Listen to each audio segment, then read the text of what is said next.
Tratamiento. El tratamiento de esta enfermedad depende de su evolución. La enfermedad trofoblástica, una vez hecho el diagnóstico de sospecha, se trata con evacuación uterina, bien un legrado por aspiración o bien lo que llamamos histerectomía con mola in situ. Ya hemos comentado que el 80% con esta maniobra se curan. Si los niveles de HCG no descienden y diagnosticamos una persistente, debemos reforzar el tratamiento, metotrexate y ácido folínico, seguido de un nuevo legrado, o la histerectomía, si la paciente aún conservaba el útero.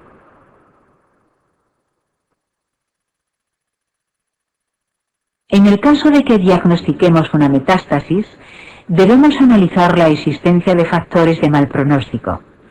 Pacientes mayores de 40 años, niveles de beta-HCG mayores de 100.000, evolución de la enfermedad superior a 3 meses, aplicación previa de quimioterapia o que las metástasis sean cerebrales o hepáticas. En estos casos, el tratamiento más eficaz es la quimioterapia combinada, régimen EMA-CO, con etoposide, metotrexate, actinomicina, ciclofosfamida y vincristina.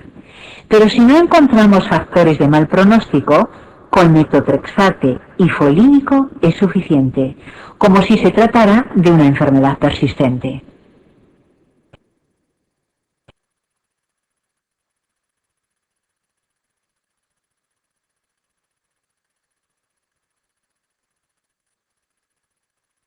Metrorragias del tercer trimestre. Placenta previa. 1. La placenta previa consiste en la inserción de la placenta en el segmento inferior del útero. Aparece en 1 de cada 200 partos, constituyendo la causa más frecuente de metrorragia del tercer trimestre.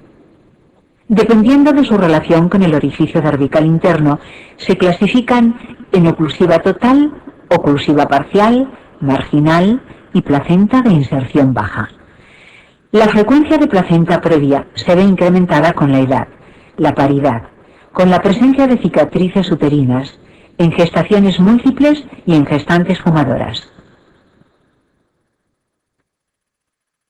Clínicamente se presenta como hemorragia de intensidad variable, de sangre roja con tendencia a la hemostasia, recidivante e indolora.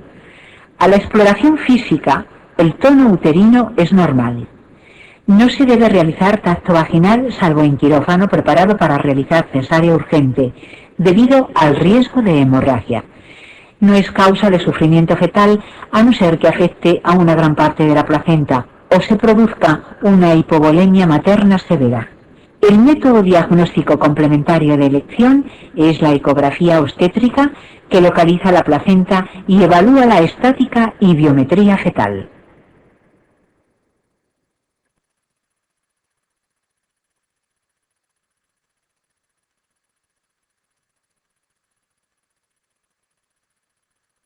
Placenta previa.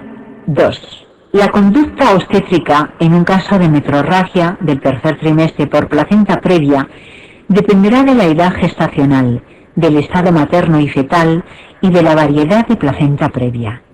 En gestaciones a término se procederá a finalizar la gestación.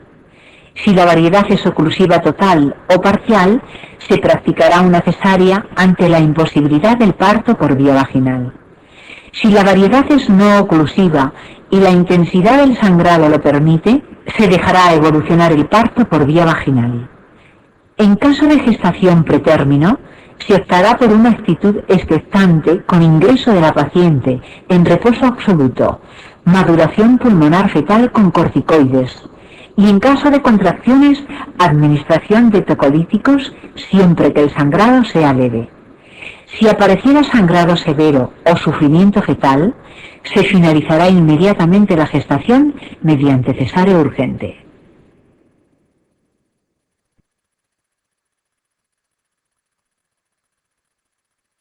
Abruptio placentae 1.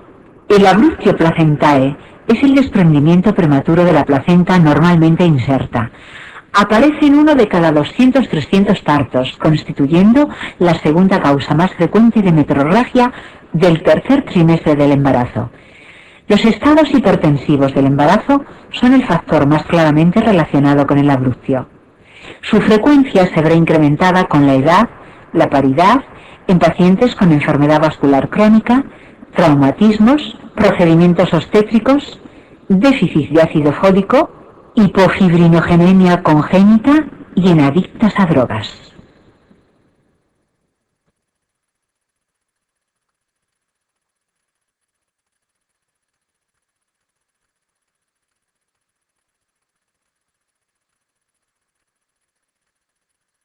Abruptio placentae 2. Clínicamente aparece de forma súbita como metrorragia escasa, de sangre oscura, parcialmente coagulada y con dolor abdominal intenso y generalizado.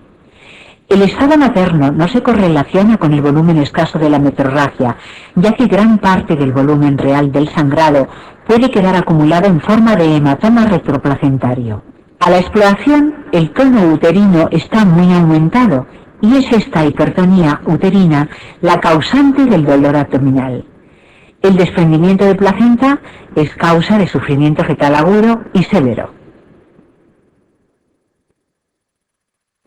La conducta obstétrica en un caso de abruptio consistirá en la finalización inmediata de la gestación, generalmente mediante la práctica de una cesárea urgente. En caso de feto muerto y buen estado general materno, se optará por el parto vaginal.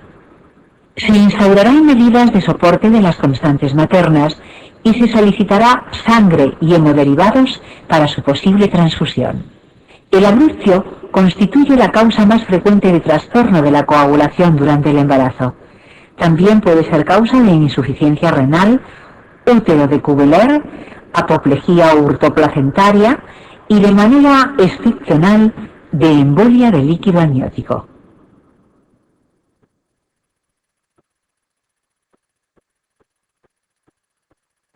Rotura de vasa previa. La rotura de vasa previa es una causa poco frecuente de metrorragia del tercer trimestre. Para que se dé, es necesaria que exista una inserción velamentosa del cordón, es decir, que el cordón se inserte en el amnios y que los vasos umbilicales tengan un trayecto anómalo hasta su entrada en la placenta, que cruce por delante de la presentación fetal. De esta manera, al producirse la rotura de la bolsa o amnioresis, los vasos umbilicales se desgarran y todo el volumen de sangre que se pierde es sangre fetal y aparece mezclada con líquido amniótico. De manera inmediata se produce un sufrimiento fetal agudo y severo debido a la hipovolemia, con una mortalidad fetal del 75%. En la monitorización fetal se podrá observar una variabilidad ondulatoria de tipo sinusoidal, relacionada con anemia fetal severa. La conducta obstétrica a seguir será la extracción fetal inmediata mediante cesárea urgente.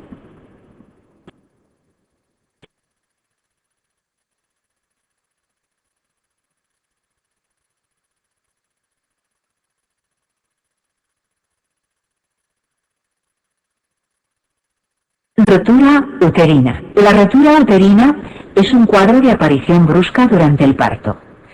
Para que el útero se rompa hace falta que éste tenga previamente una cicatriz y que esté sometido a contracciones. Cualquier cicatriz uterina puede ser causa de rotura, cesárea, mionectomía, corrección de malformaciones. Sin embargo, hoy en día, la dehiscencia de cicatriz de cesárea anterior es la forma más frecuente de rotura uterina. Aparece intraparto de manera aguda con dolor abdominal severo localizado en la zona de la rotura, normalmente en hipogastrio. Aparece microrragia escasa que no se correlaciona con el estado general materno, que suele ser muy grave, ya que gran parte del volumen total del sangrado se acumula en forma de hemoperitoneo. El útero deja de contraerse y aparece blando al tacto, adinamia y atonía. La presentación fetal se eleva y a veces, si el feto sale a la cavidad abdominal, pueden palparse partes fetales a través de la pared abdominal materna. Aparece sufrimiento fetal agudo y severo. La conducta obstétrica consistirá en la extracción fetal inmediata mediante cesárea urgente y tratar de reparar quirúrgicamente el defecto uterino. Si no fuera posible por su extensión, se realizará una histerectomía obstétrica.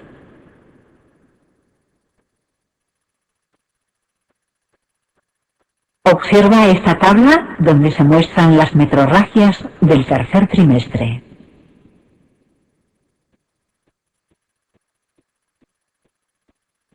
Patología del líquido amniótico. Se denomina polihidralnios al exceso del líquido amniótico en un volumen superior a 2000 mililitros, aunque puede no ser clínicamente aparente hasta alcanzar un volumen de 3-4 litros.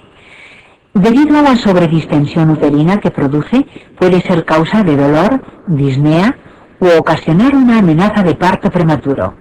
Aquellas anomalías fetales que produzcan un exceso de orina fetal o una disminución de la deglución podrán ser causa de polihidralnios. Como causas de disminución de la deglución destacan las malformaciones gastrointestinales, como la atresia de esófago y de duodeno, o las enfermedades neuromusculares. El déficit de hormona antidiurética en fetos con malformaciones del sistema nervioso central, como la anencefalia o el encefalocele, será causa de poliuria fetal. También en fetos hijos de madre diabética puede haber poliuria fetal de origen osmótico secundaria a una hiperglucemia.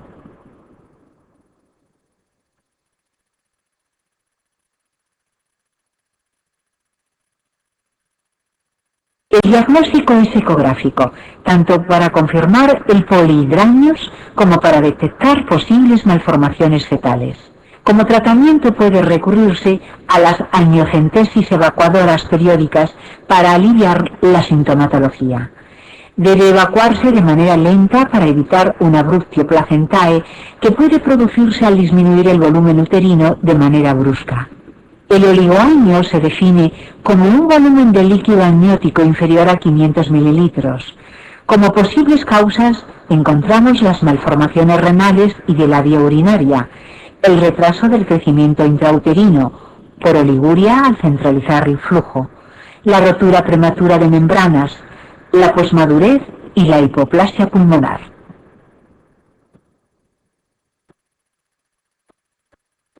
Cualquier causa de oligoamnios precoz, como el síndrome de Potter o la RPM postaniocentesis, ocasionará en el feto una serie de estigmas denominados secuencia Potter, que incluye la facies arrugada, extremidades deformadas en flexión e hipoplasia pulmonar. El diagnóstico es ecográfico para confirmar el oligoamnios y para descartar patología fetal asociada. El pronóstico fetal es malo, debido al incremento de la patología perinatal que presentan los fetos con oligoamnios. La conducta será expectante en gestaciones pretérmino, pudiendo utilizarse la amnioinfusión terapéutica, aunque su utilidad está aún en estudio. En gestaciones a término se procederá a la finalización de la gestación mediante inducción del parto.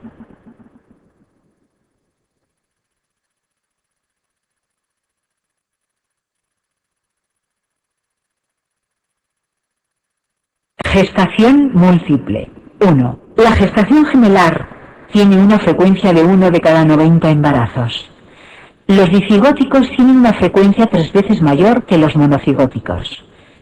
Los dicigóticos ovivitelinos son aquellos que proceden de la fecundación de 2 óvulos por 2 espermatozoides, por lo que tendrán diferente genotipo. La placentación siempre será bicorial, 2 placentas, y biamniótica, 2 sacos amnióticos. Los monocigóticos o univitelinos proceden de un mismo óvulo, que se divide tras ser fecundado por un espermatozoide, por lo que tienen idéntico genotipo. Dependiendo del momento de la división, la placentación será bicorial, biamniótica, si se divide en los primeros 3 días post-fecundación, monocorial, biamniótica, si se divide entre los 4 y 8 días, siendo esta la variedad más frecuente. Monocorial monoamniótica si se divide pasados 8 días y en muy pocas ocasiones si la división ocurre pasados 13 días. Tras la formación del disco embrionario pueden darse gemelos, siameses o unidos.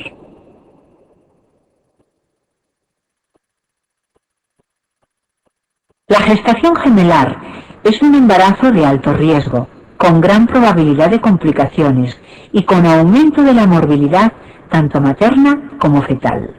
Aumenta el riesgo de aborto, sobre todo en gemelos monocigotos. Complicaciones asociadas al estado de hiperplacentosis. Es más frecuente la hiperemesis gravídica y la preeclampsia, que además debuta de forma más precoz. También es frecuente la aparición de hipertensión inducida por el embarazo sin proteinuria debido a la excesiva expansión del volumen intravascular. Amenaza del parto pretérmino. La causa principal de morbimortalidad neonatal asociada a la gestación gemelar es la prematuridad.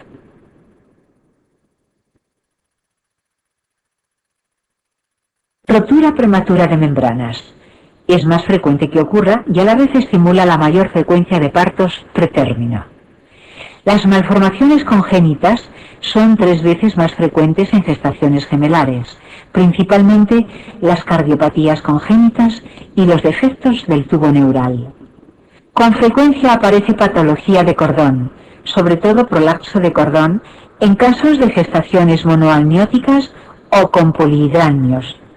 El abruptio placentae es un riesgo frecuente durante el parto debido a la descompresión brusca del útero tras el nacimiento del primer gemelo o tras la evacuación de un polihidranios coexistente.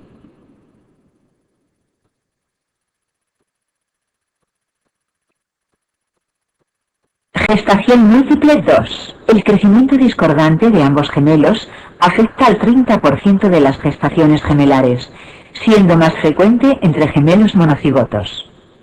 Una de las causas es el síndrome de transfusión gemelo a gemelo. Se da casi exclusivamente en gemelos monocoriales y es necesario que se desarrollen anastomosis arteriovenosas entre ambos fetos, dando lugar a un feto transfusor y a un feto transfundido. El feto transfundido tendrá un estado de policitemia, una insuficiencia cardíaca de alto gasto y una diferencia de peso a su favor con el otro gemelo, así como polihidranios. A su vez, el feto transfusor desarrollará anemia, CIR y oligoamnios.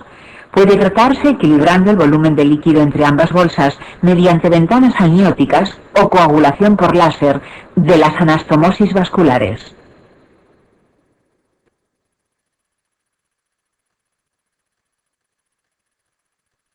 Gestación múltiple 3. Para elegir la vía del parto en una gestación gemelar, habrá que tener en cuenta el número de sacos amnióticos, la edad gestacional y la estática de los gemelos. En el caso de gemelos monoamnióticos, debido al considerable número de complicaciones que pueden aparecer, prolapso de cordón al romper la bolsa, colisión de ambos gemelos en el canal del parto, se recomienda cesárea electiva en todos los casos. En el caso de gemelos diamnióticos, la vía del parto está condicionada a la estática de los fetos y a la edad gestacional. Por debajo de 35 semanas, solo se aceptará el parto por vía vaginal si ambos gemelos están en situación longitudinal y presentación cefálica. Si uno o ambos fetos adoptan la presentación podálica, se realizará una cesárea electiva. Por encima de 35 semanas se permitirá el parto por vía vaginal con que el primer gemelo se encuentre en presentación cefálica.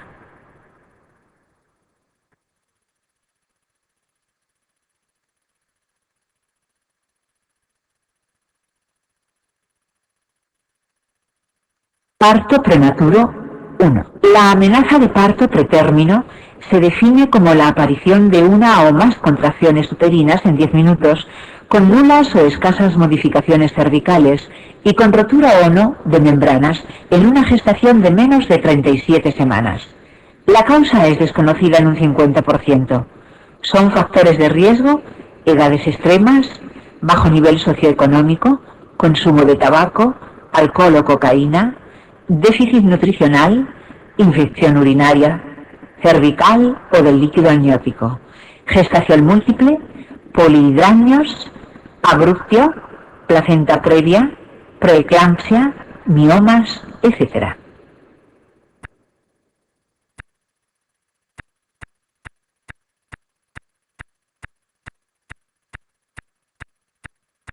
Para identificar precozmente a las pacientes predispuestas a tener parto pretérmino, basaremos el cribado en los datos clínicos, marcadores ecográficos y marcadores bioquímicos.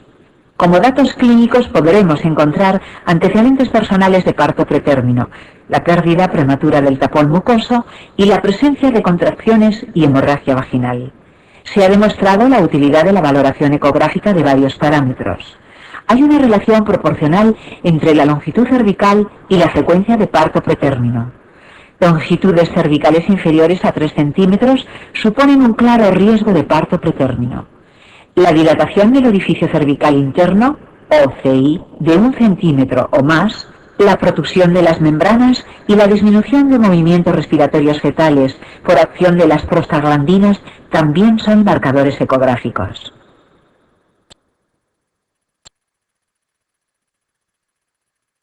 La detección de fibronectina más allá de la semana 20 indica riesgo de parto pretérmino.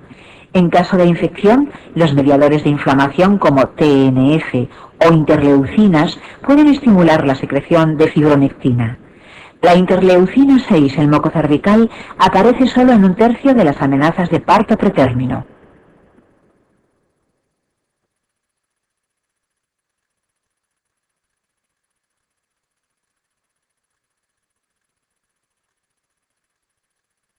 Parto prematuro 2. El tratamiento de la amenaza de parto prematuro se basa en la eliminación de las contracciones, tocólisis y la aceleración de la madurez pulmonar fetal mediante corticoterapia.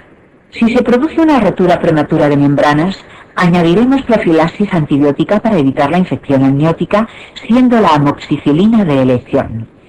El tratamiento tocolítico estará indicado a partir de las 24 semanas. A partir de las 34 semanas cumplidas de gestación, el feto será pulmonarmente maduro, por lo que se dejará evolucionar el parto sin instaurar tratamiento tocolítico ni corticoterapia. Dinámica en gestación. Menor de 34 semanas con bolsa íntegra y cervix sin modificar. Debemos intentar frenar el parto. Ingreso hospitalario, hidratación, reposo absoluto, instaurar tocólisis, descartar corioanionitis. Corticoterapia para maduración pulmonar fetal. Dinámica en gestación, menor de 34 semanas. Bolsa íntegra, cervix de parto.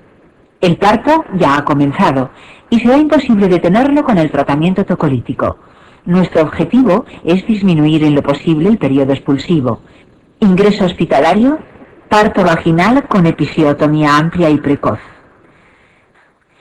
Si la presentación no es cefálica en prematuros, se opta por la cesárea.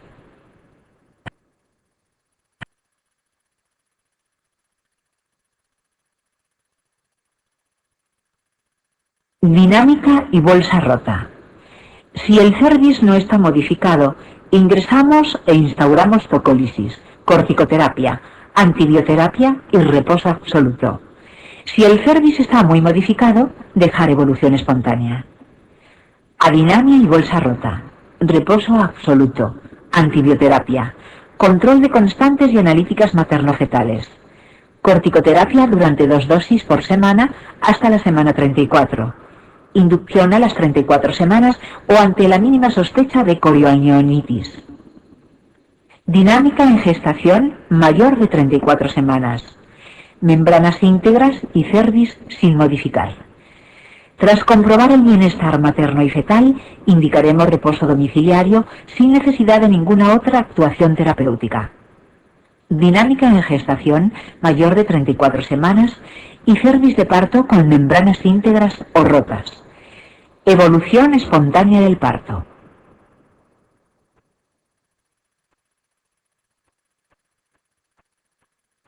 En resumen, Si aparece dinámica uterina en una gestación pretérmino, intentaremos frenarla siempre que sea posible, para lo cual debe estar el cervix poco modificado y no haber indicios de corioanionitis. Mientras conseguimos la frenación, maduramos los pulmones fetales y añadimos antibióticos en caso de bolsa rota.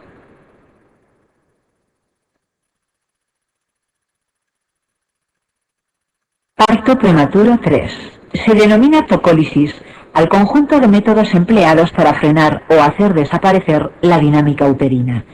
Actualmente disponemos de hidratación, sedación y reposo absoluto hospitalario. Atosiban. Se trata de un péptido sintético que actúa como inhibidor competitivo del receptor de oxitocina. Hoy en día es considerado el tratamiento tocolítico de elección en la mayoría de las pacientes, al haber demostrado la misma eficacia que los betamiméticos con un buen perfil de seguridad y pocos efectos secundarios.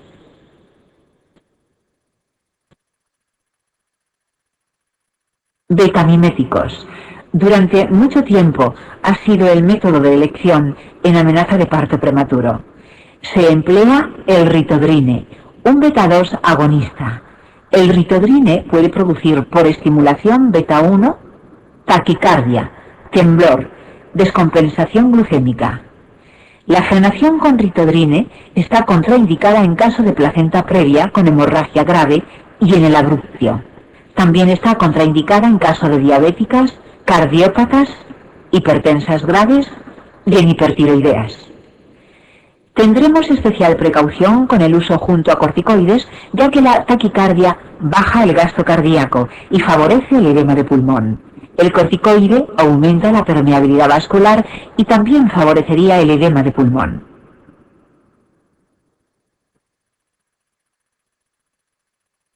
Antagonistas del calcio. Los bloqueadores de las vías del calcio ejercen su acción tocolítica al inhibir la entrada de calcio extracelular y dificultar así la contracción. La nifedipina por vía oral es la más utilizada. El efecto secundario más frecuente es el rubor facial transitorio y también puede producir hipotensión.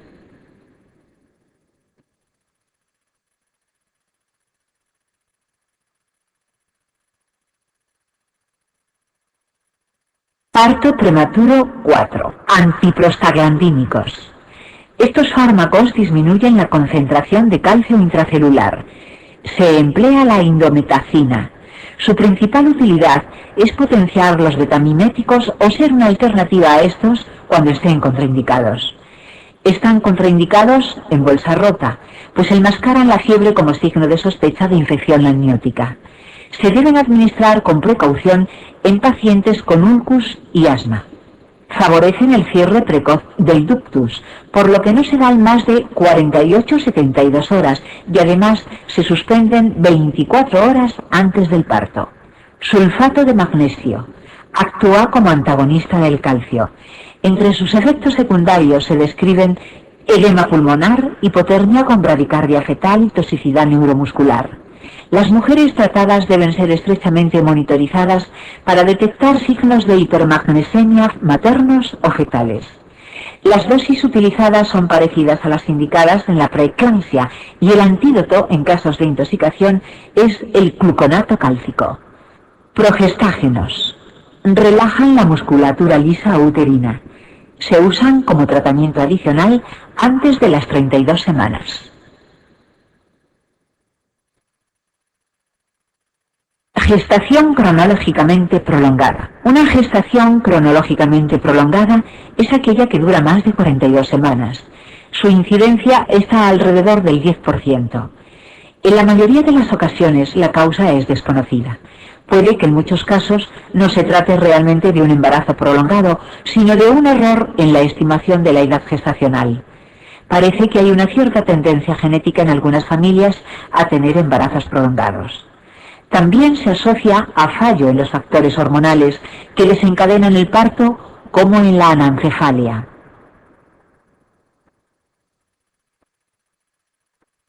Podemos distinguir dos situaciones. Embarazo fisiológicamente prolongado. El feto es normal, pero de mayor tamaño.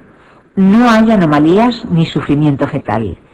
Puede dar problemas solo por la distocia que supone el gran tamaño.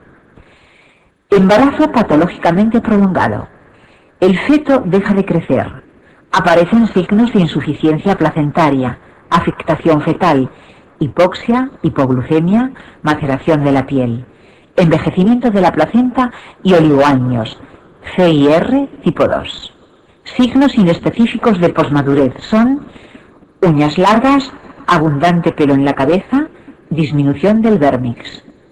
Al ser el diagnóstico exclusivamente cronológico, debemos establecer con precisión la edad gestacional, para lo cual el parámetro más preciso es la medición del CRL por ecografía vaginal en el primer trimestre. En el manejo del embarazo cronológicamente prolongado, las tendencias más conservadoras realizan un control ambulatorio cada 48 horas de RCTG no estresante, ecografía para ver la cantidad de líquido amniótico y el grado de madurez placentaria, anioscopia. Una anioscopia es negativa cuando el líquido es transparente y está en cantidad normal. Valoración del índice de Bishop. A mayor puntuación, más inducible es el parto. Se procede a la inducción del parto cuando alguna de las pruebas es patológica o el Bishop es mayor de 5 puntos. Hay controversia sobre la actuación en caso de normalidad de estas pruebas.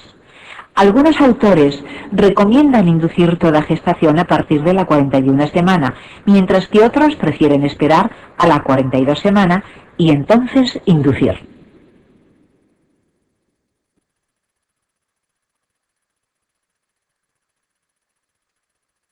Inducción del parto. Consiste en provocar el parto mediante métodos artificiales. La inducción está contraindicada en aquellos casos en los que el parto vaginal sea más peligroso para el feto o para la madre que la cesárea. Estática fetal anómala, situación transversa. Está también contraindicada, aunque con menos consenso, en situaciones como cicatriz uterina, ejemplo cesárea anterior, embarazo múltiple, placenta previa oclusiva, sospecha de desproporción cefalopélvica, sufrimiento fetal. La inducción es un proceso lento y lo que nos interesa ante un sufrimiento fetal es una extracción inmediata. La evolución de una inducción depende de las condiciones del canal del parto. Estos parámetros son valorados por el índice de Bishop. Es un sistema de puntuación que barema la consistencia, posición, grado de borramiento y dilatación del cervix y la altura de la presentación fetal. Los valores oscilan de 0 a 13, considerándose cervix inmaduro, desfavorable, cuando es menor de 5 y favorable cuando es igual o superior a 5. Para mejorar el pronóstico y disminuir la tasa de cesáreas por fracaso de inducción, está indicada la maduración cervical con prostaglandinas en cervix inmaduros antes de proceder a la infusión de oxitocina.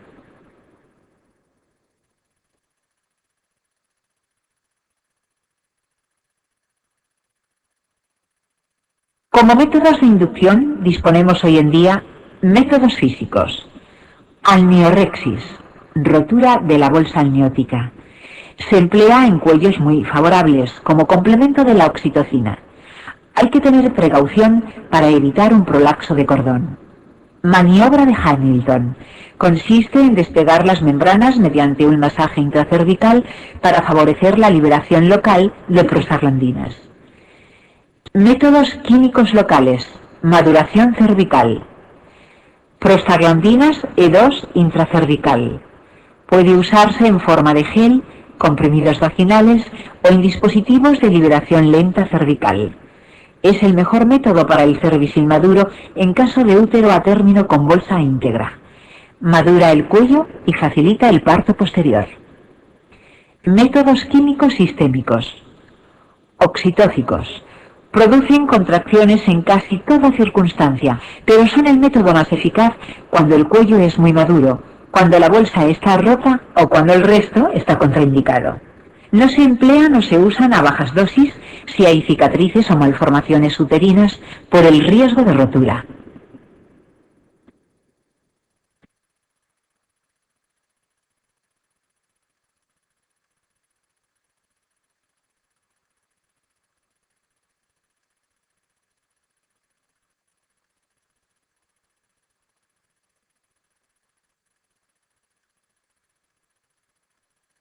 Estática fetal.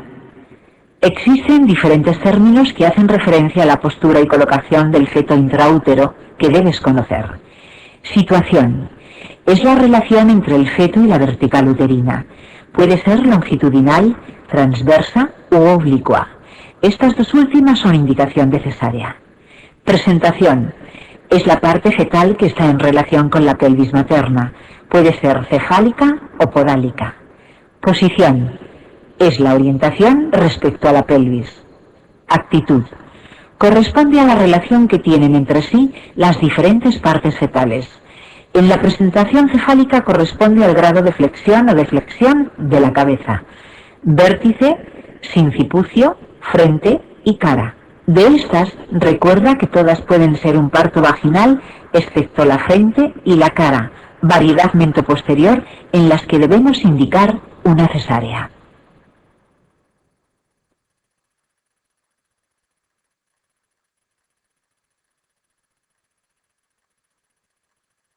Rotura prematura de membranas. Entendemos por rotura prematura de membranas aquella que acontece antes del inicio del trabajo del parto. La actitud obstétrica va a depender fundamentalmente de la edad gestacional a la que se produce. Así podemos agrupar a las gestantes en 4 categorías. Mayor de 37 semanas.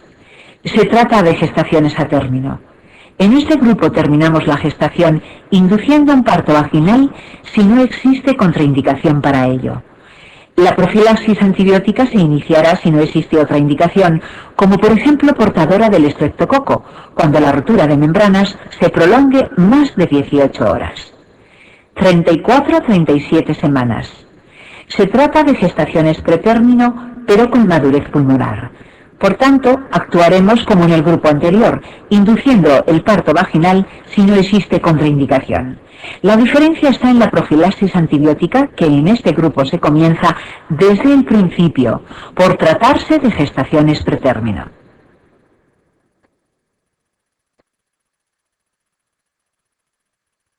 (32-34 semanas). En este grupo no existe madurez pulmonar y debemos conseguirla. Por ello administraremos corticoides para inducir la madurez pulmonar junto a los antibióticos por tratarse de gestaciones pretérmino.